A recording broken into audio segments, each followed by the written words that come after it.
The message arrived without warning.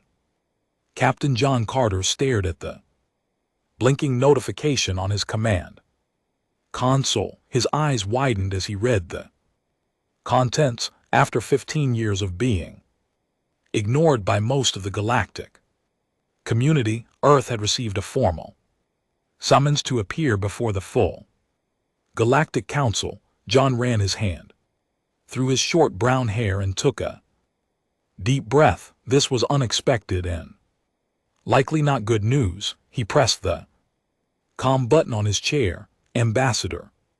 Right, please report to the bridge.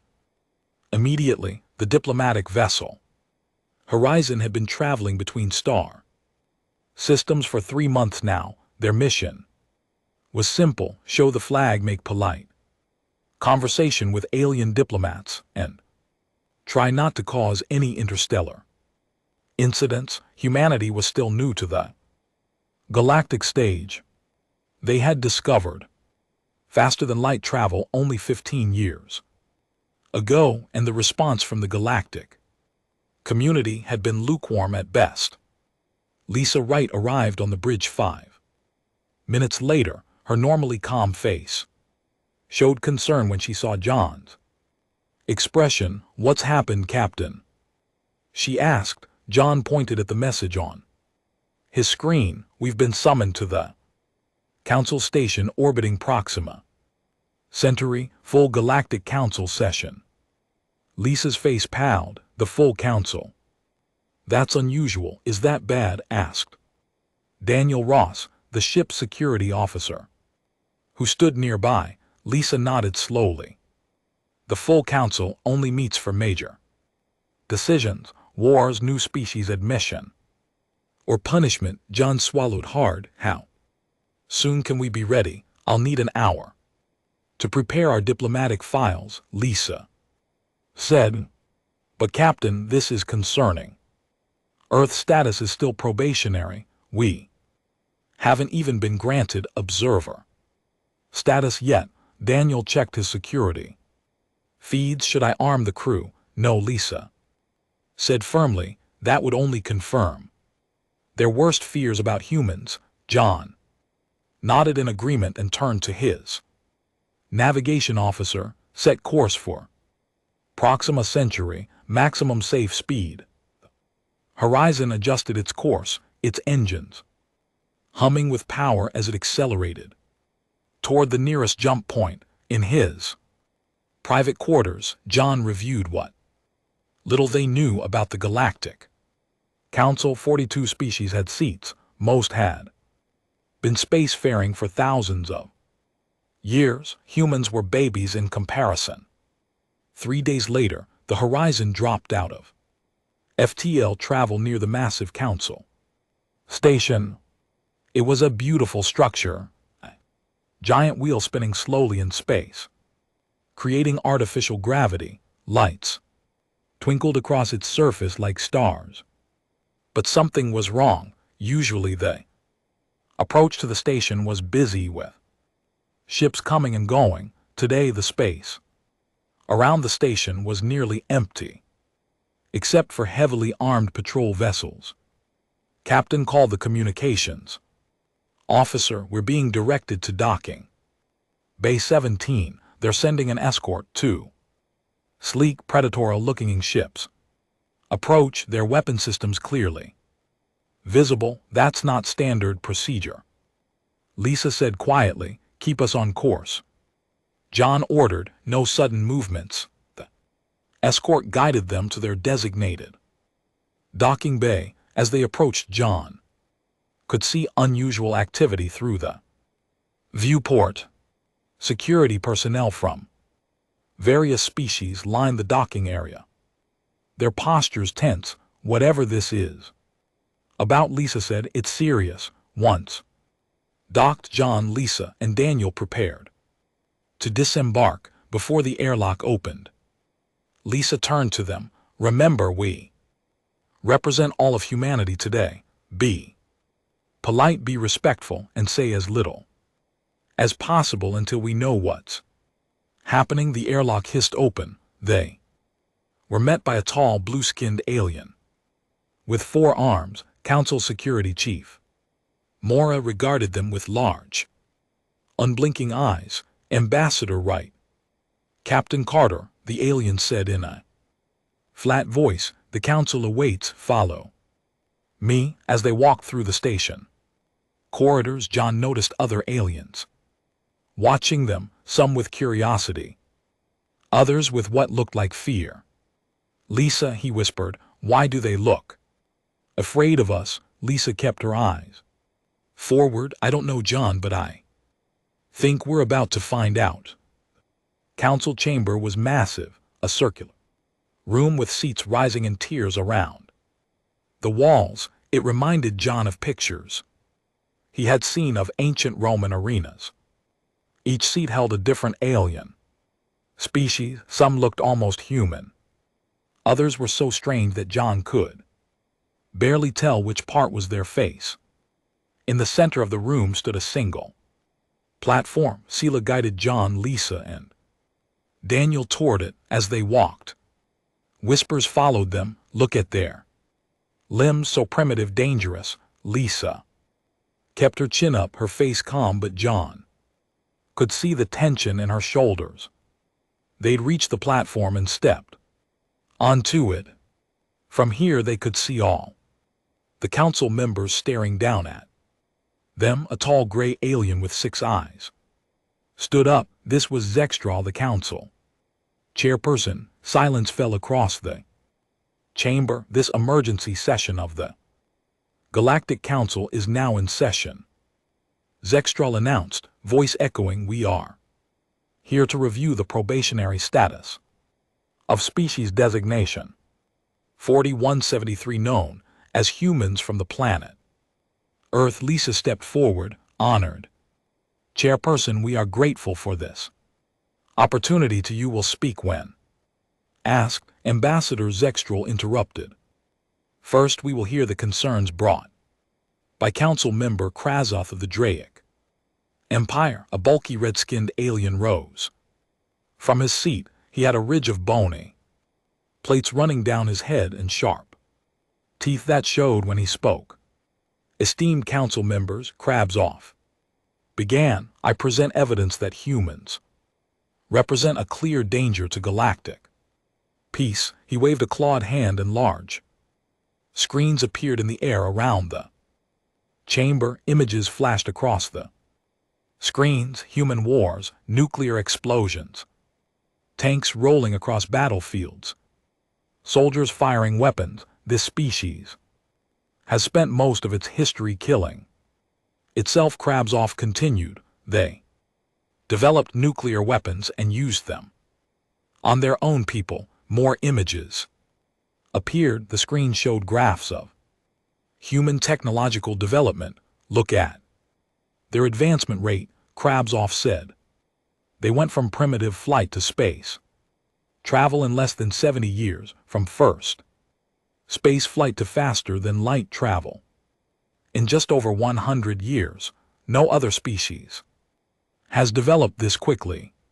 Murmurs spread through the chamber. John glanced at Lisa. Her face had gone pale, but most concerning, Krazoth continued, is their biological makeup. New images appeared showing human DNA and cellular structures. Humans can survive in environments that would kill most species. They can eat foods that would poison others. Their bodies repair damage at remarkable rates, and they breed quickly, doubling their population in less than a century. Krabs look directly at the human delegation. In short, they are perfectly designed to spread across the galaxy like a disease, consuming resources and overwhelming other species. Lisa stepped forward. Again, honored council, if I may. Not yet, Ambassador Zextral said. We will hear all concerns first. Another alien stood up. This one was small and delicate looking, with transparent skin through which complex organs could be seen. Our predictive models are quite clear, the alien said in a high voice. If humans continue on their current path, they will control 20% of known space within 500 years. No other species has expanded so quickly. More council members spoke, each raising new concerns. Humans were too aggressive, too adaptable, too unpredictable. Daniel leaned close to John. This isn't a review, he whispered. It's a trial. John nodded slightly. He looked around the chamber, studying the faces of the various council members. Not all seemed hostile. Some looked curious. Others seemed uncomfortable with the proceedings. Finally, after what seemed like hours, Zextrel raised a hand for silence.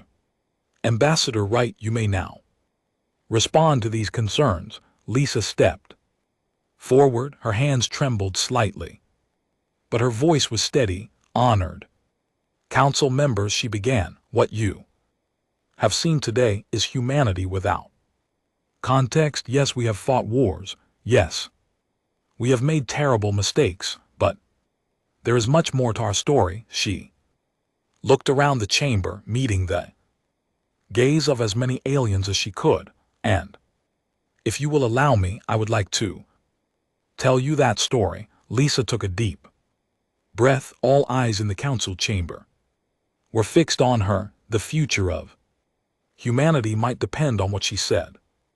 Next, council members, I have brought 2 colleagues with me who can help explain humanity better than I can alone, she said. She gestured to the back of the platform where 2 more humans waited.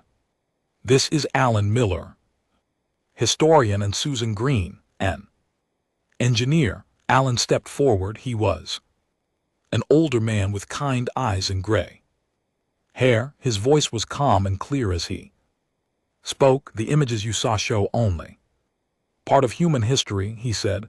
Yes, we have fought wars, but from each conflict we learned and grew. He waved his hand and new images appeared on the screen. They showed the United Nations building, people from different countries shaking hands, former enemies becoming allies. After our most terrible war, nations that had fought each other for centuries came together in peace. Alan explained, we learned that cooperation brings more benefits than conflict. Many council members shifted in their seats, looking at each other with surprise. And yes, we developed nuclear weapons, Alan continued, but after using them once, we spent the next century making sure they were never used again. We created treaties, inspections, and safeguards. Susan stepped forward. Next, she was tall with short blonde hair and moved with confidence. Council is concerned about our rate of technological advancement, she said, but necessity drove our innovation. We lack the natural abilities many of your species have. She displayed images of early human tools, simple machines, and finally modern technology. We can't breathe underwater like the aqua, so we built submarines. We can't fly like the ovarians, so we created aircraft. We can't survive extreme cold like the frosty, so we designed heating systems. Susan looked around the chamber. Our adaptation comes from our limitations, not from a desire to conquer. A large, plant-like alien raised what looked like a branch. Zextrel nodded, giving permission to speak. How do you explain your population growth? The plant alien asked. Our models show you will number in the trillions within a few centuries. Lisa stepped forward again. Actually, that's not true.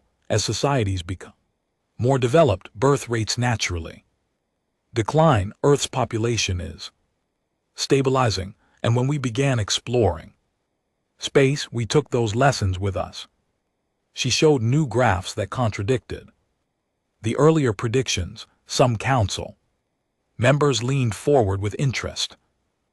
Small insect-like alien spoke next. But what about your resource consumption?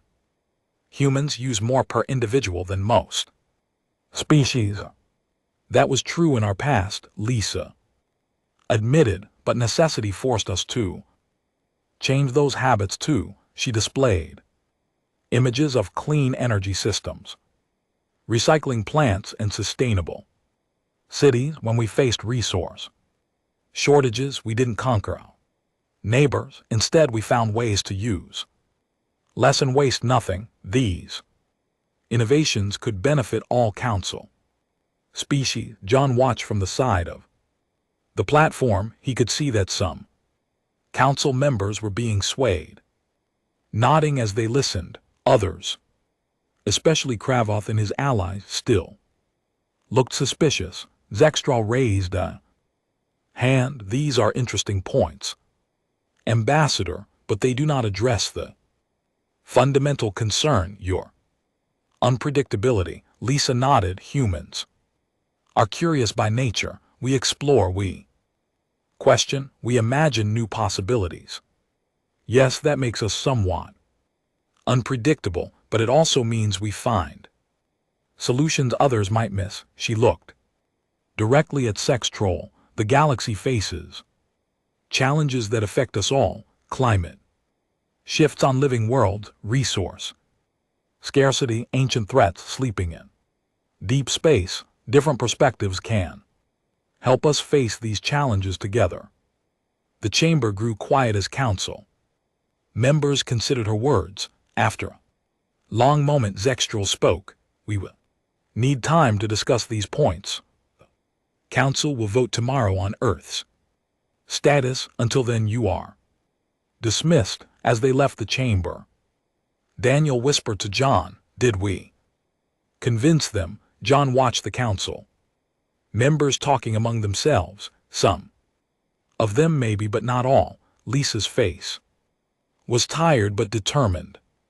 "We've done what we can for now. Tomorrow will decide our fate." That evening, the human delegation gathered in their assigned quarters on the station. The rooms were clearly designed for alien visitors, with strange furniture and odd lighting that cast purple shadows across the walls.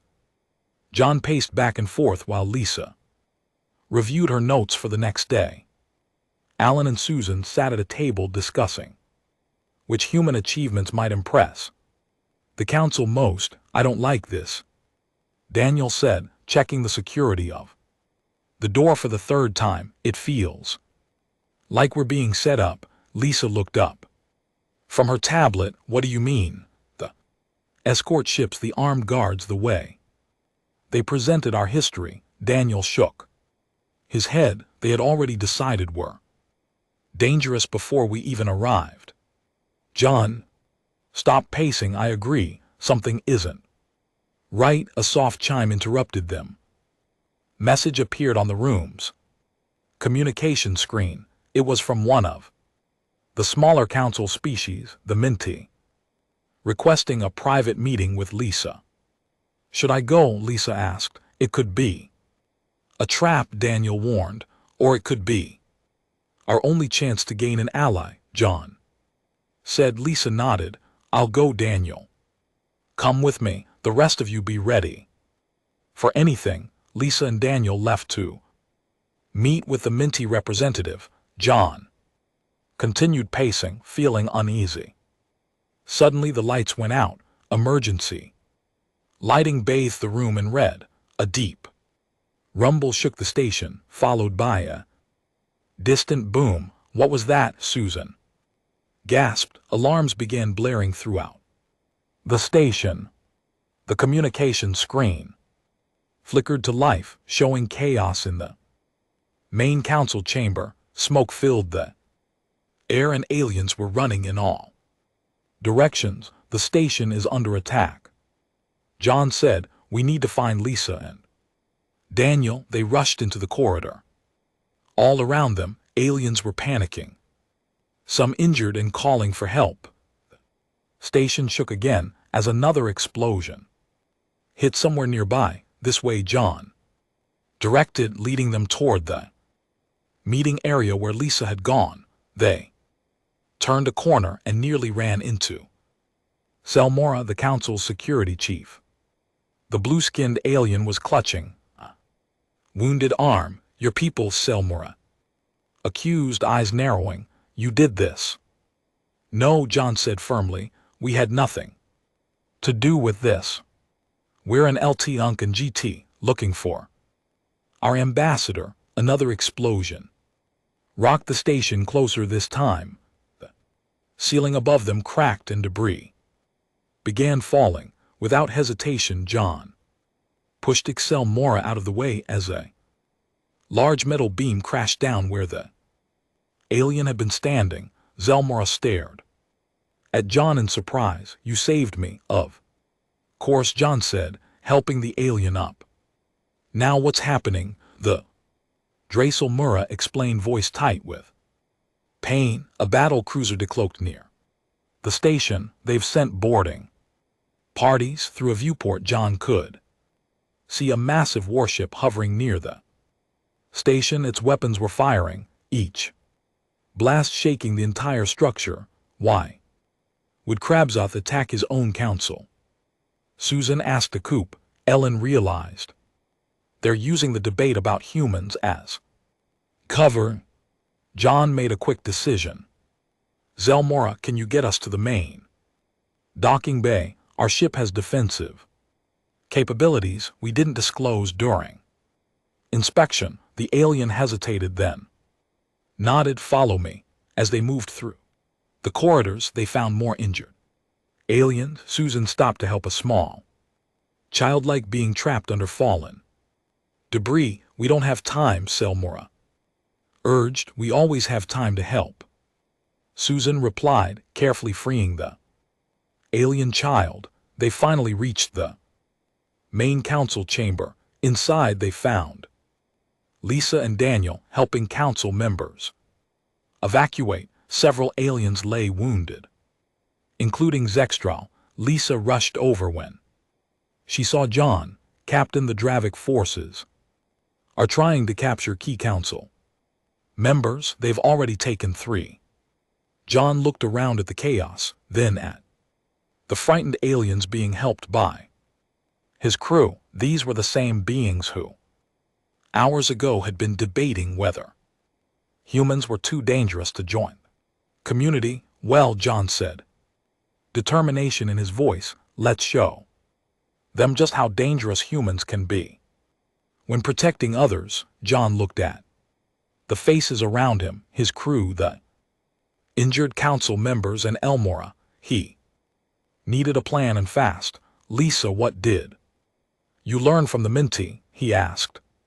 They suspected something was wrong, Lisa explained quickly. The Minty said the Dravic have been collecting allies for months, planning to take control of the council. Our review was just a distraction. Another explosion shook the station. The lights flickered. Station shields are failing, Selmora said, checking a small device on his wrist. Main defenses are offline. John nodded. Then we need to get to our ship. Horizon can help defend the station. Your ship? Selmora looked doubtful. It's just a diplomatic vessel. John and Daniel exchanged glances. Not exactly, Daniel said. They helped the wounded aliens to their feet. Alan and Susan created makeshift stretchers for those who couldn't walk. As they moved toward the docking bay, they encountered a group of Drac soldiers. The aliens were tall and heavily armored, carrying energy weapons. Hide, John whispered, pulling everyone behind a fallen ball panel. But one of the injured council members made a small noise. A Dravic soldier turned, raising his weapon. Without hesitation, Daniel leaped from cover, using moves no diplomat should. No, he disarmed the first soldier and used the alien's weapon against the others. Within seconds, all 5 Dravic soldiers were unconscious. Selmora stared at Daniel in shock. You have combat training, former special forces. Daniel said simply, most of our security team has similar backgrounds. They continued toward the docking bay, encountering more resistance along the way each time the humans worked together to protect the council members. They reached the medical bay where they found a human woman treating injured aliens. Nancy John called out in surprise. Dr. Nancy Bell looked up from tending a wounded alien. Captain, what's happening? Coup attempt. We need to get everyone to the horizon. Nancy nodded and gathered her medical supplies. Some of these patients can't be moved, she said, gesturing to the more seriously wounded aliens. Then we'll defend this position. John decided. Daniel, take half our team and get to the horizon. Bring her online and prepare to defend the station. Daniel nodded and left with Susan and several others. John, Lisa, Alan, and Nancy stayed with the wounded. More explosions rocked the station. Through the windows they could see the Galactic battle cruiser moving closer. They're preparing to dock, Selora warned. Suddenly a sleek ship appeared from behind the station. It was the Horizon, moving with a speed and agility that surprised the watching aliens. That's not possible, Selmora said. Your ship's engines aren't that powerful. We made a few modifications, John admitted. The Horizon fired at the Galactic ship, not with simple defensive weapons, but with advanced energy beams that cut through the battle cruisers' shields. You lied about your technology, Zextral said weakly from his stretcher. We were cautious, Lisa corrected. Given today's events, it seems our caution was justified. Over the next hour, the Horizon engaged the Galactic ship, drawing its fire away from the station. Inside the medical bay, Nancy worked tirelessly, using treatments and techniques that amazed even the advanced alien doctors. How are you healing tissue that quickly? One alien nurse asked. Earth medicine had to adapt to treat battlefield injuries, Nancy explained as she worked. When you can't stop fighting, you learn to heal faster. More council security forces arrived, led by a small alien who introduced himself as Vril of the Minty. He looked at the humans with new respect. My people said humans were potentially dangerous, Vril said. Now, understand, you are dangerous to those who threaten peace. John watched through the window as the Horizon continued to fight. We didn't come looking for trouble, he said, but we don't run from it either, especially when innocent lives are at stake. Vril nodded slowly. Perhaps that is exactly what this council needs. The battle continued for hours. The Horizon darted around the massive Galactic ship, firing precisely at weak points. Several smaller council defense ships joined the fight, coordinating with Daniel, who commanded the Horizon. Inside the station, John and the others defended the medical bay against Galactic boarding parties. The Galactic soldiers were strong and well-armed, but they fought as individuals. The humans worked together, covering each other's weaknesses and multiplying their strengths. They'd fight like a single organism, Selmora observed with surprise as he watched John and Lisa coordinate their defense. Finally, the attack slowed. Council security forces regained control of most of the station. The Galactic battle cruiser, heavily damaged, retreated and jumped into hyperspace. In the now quiet medical bay, Zextral sat up on his bed. The council chairperson looked at the humans with new eyes. You helped us, he said simply. Why? We were judging You possibly planning to isolate your species? John shrugged. It was the right thing to do. Lisa stepped forward, chairperson, while treating. You're wounded. We discovered something important. Several council members have unusual neural implants. They're not medical devices. Alan brought forward small device and projected an image of a brain scan. These implants seem designed to influence thoughts and emotions. They're in every council member who voted against humanity. The room fell silent. Zextrel's 6 eyes blinked rapidly. Show me, he demanded. Nancy brought forward more scans. The Dravak and their closest allies don't have these implants, but 17 other council members do. Mind control technology is forbidden by our oldest laws. His voice tight with anger. Vil the Minty representative stepped forward. This explains why so many council decisions have favored the Dravak in recent years. A tall, thin alien with glowing spots on its skin entered the medical bay. It was the council's head archist, chairperson. It said in a musical voice, I've discovered something in the secure archives. Accessing these records requires high authorization, but during the attack, the security protocols were briefly disabled. The archivist projected a hologram showing ancient text. This is from the founding of the council 5,000 years ago. It describes a prediction algorithm created to identify potential threats to galactic stability. Lisa leaned forward, studying the text. They were looking for species with certain traits. Yes, the archivist confirmed. Intelligence, adaptability, aggression, cooperation, technological innovation, and biological resilience. Any species scoring above certain thresholds was considered a potential threat, and humans scored highly. John asked. Highest in recorded history. The archivist said the algorithm predicted that humans would eventually dominate the galaxy, so the Dravak used this prediction to justify stopping us before we could grow stronger. Alan concluded.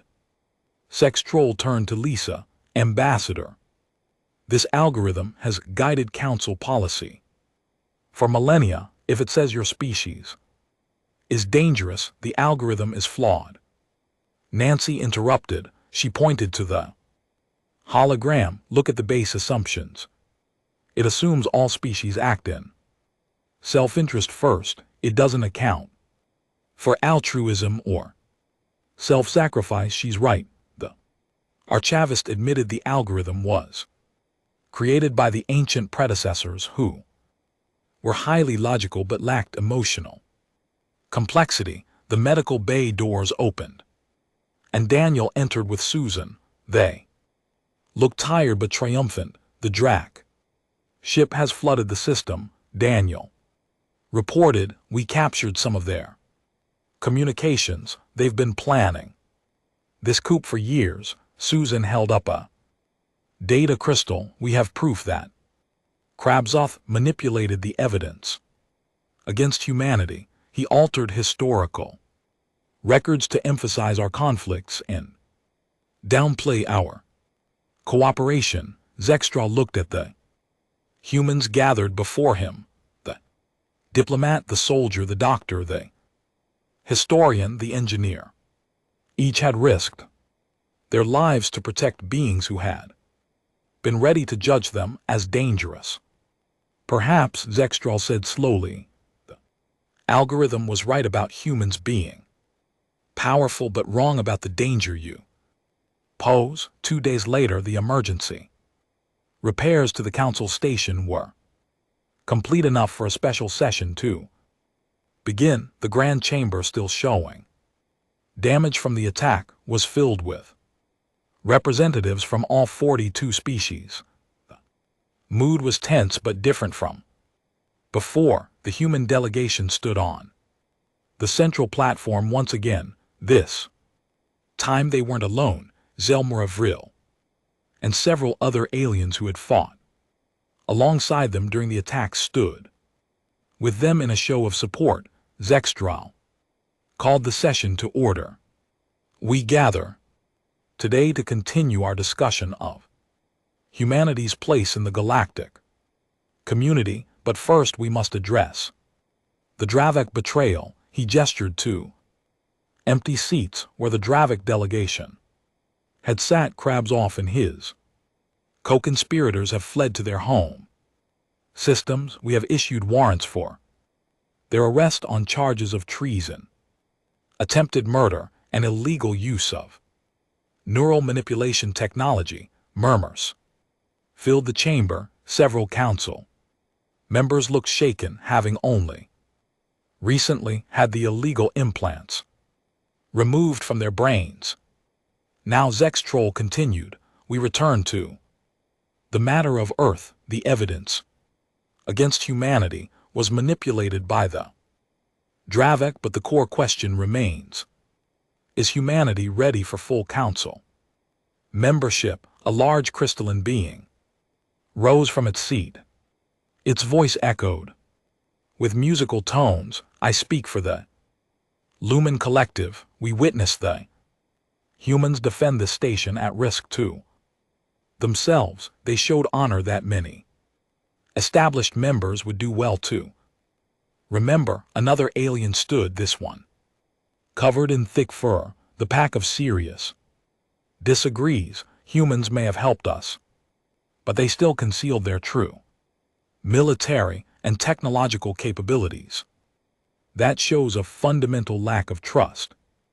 Back and forth the debate went. Some council members praised human courage and ingenuity. Others remained cautious about humanity's unpredictable nature and hidden strengths. Lisa listened carefully to each speaker. When all had finished, she stepped forward. Honored council, she began, I cannot deny that we concealed certain capabilities.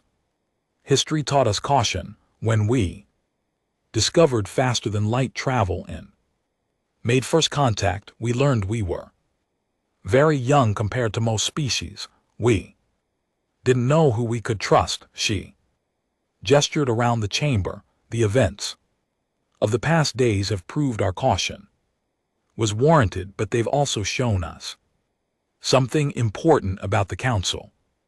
What is that, Ambassador? Zextrol asked. That despite our differences, we can work together when threatened. Humans, Minty, Aquari, and dozens of other species fought side by side to protect this station and the ideals it represents. John stepped forward to stand beside her. We understand your concerns about our species. We've wondered the same things about ourselves throughout our history. Are we too aggressive, too unpredictable, too dangerous? He looked around the chamber, but asking these questions is exactly why we should be part of this council. We question ourselves. We learn from our mistakes. We strive to be better. An elderly alien with skin like ancient parchment slowly rose. This was Elnar of the Century, one of the oldest living beings in the galaxy. I have watched many young species join this council, Elnar said in a voice like rustling leaves. Some were peaceful but stagnant, others were aggressive but short-sighted. In all my 7,000 years, I have never seen a species quite like humans. The chamber grew completely silent as the ancient being continued. You are contradictions. Warriors who value peace, individuals who act as one, beings capable of both terrible destruction and remarkable creation. Elnar's gaze swept across the human delegation. You frighten us, yes, but perhaps that fear comes not from what you might do to us, but from what you show us about ourselves, the courage to face the unknown, the will to defend. Others, the ability to adapt and grow. The ancient alien looked at Zextral. I say we need humans in this council. Precisely because they are different. Diversity of thought has always been our strength. Zextral nodded slowly. The council will now vote on humanity's status. The voting process took hours. Each council member needed to record their decision and give brief reasons. As the votes were tallied, the human delegation waited in a small room adjacent to the main chamber. What do you think will happen? Susan asked, nervously adjusting her uniform. John looked at Lisa. Ambassador. Lisa sighed. I honestly don't know. We've made some allies, but there's still a lot of fear. Fear isn't always bad, Alan said. Fear can lead to respect if handled properly. The door opened and Selmora entered. They're ready for you. The humans returned to the council chamber. The mood was solemn as they took their places on the central platform. Zextral stood holding a glowing orb that displayed the voting results. By the laws of the Galactic Council, established 5,000 years ago, we have reached a decision regarding species 4173 known as humans, Zextral announced. Formally, the chamber was absolutely silent. The vote stands at 27 in favor, 13 opposed, and 1 abstention. Zextral said, therefore, Earth is granted full membership in the Galactic Council. Effective immediately. A mixture of reactions rippled through the chamber. Some delegates applauded, others sat rigidly in their seats, clearly unhappy with the outcome. Zextral raised his hands for silence. However, given the unique nature of humanity, the Council has established special provisions. John and Lisa exchanged glances. First, Earth will share its defensive technology with the Council Security Force under Excel Mora's supervision. Second, human medical advances will be made available to all member species through a new exchange program. And third, humans will serve as special advisors on the Council's emergency response team. Zextral looked directly at Lisa. Do you accept these terms, Ambassador Wright? Lisa stepped forward. We do, Chairperson, and we propose an additional provision of our own. Go on, Zextral said, his 6 eyes blinking with interest. Earth requests the formation of a cultural understanding initiative where all species, including humans, can learn from each other, not just technology and medicine, but art, philosophy, and history. We have much to teach, but even more to learn. Elnar, the ancient century, made a sound like gentle laughter. Well-spoken, Ambassador. I second this proposal. Vril of the Minty stood as well. The Minty also support this initiative. Zextral nodded. The proposal is accepted and will be implemented alongside the other provisions. The formal session ended and council members began to mingle. Many approached the humans, curious to speak with them now that the tension had eased. As the chamber cleared, Zextral approached Lisa and John privately. Ambassador, Captain, a word. They followed him to quiet alcove overlooking the stars. What wasn't said in the chamber, Zextral began, is that many voted for your membership out of fear. John asked, even after we helped defend the station, perhaps because of it. Zextral explained, your actions showed your potential. The old prediction algorithm wasn't entirely wrong. Humans do have remarkable capabilities. Many council members believe it's better to have you as allies than potential enemies. Lisa nodded slowly. And what do you believe? Chairperson Zextra was quiet for a moment, looking out at the stars. I believe that fear and respect often walk hand in hand. The council has existed for millennia, largely unchanged. Perhaps we needed something to shake us from our complacency. He turned to face them. Humans are unpredictable, yes. You're aggressive when threatened, creative when challenged, and loyal too. Your allies, these qualities make you dangerous, but they also make you valuable. John looked out at the vast expanse of space. So what happens now?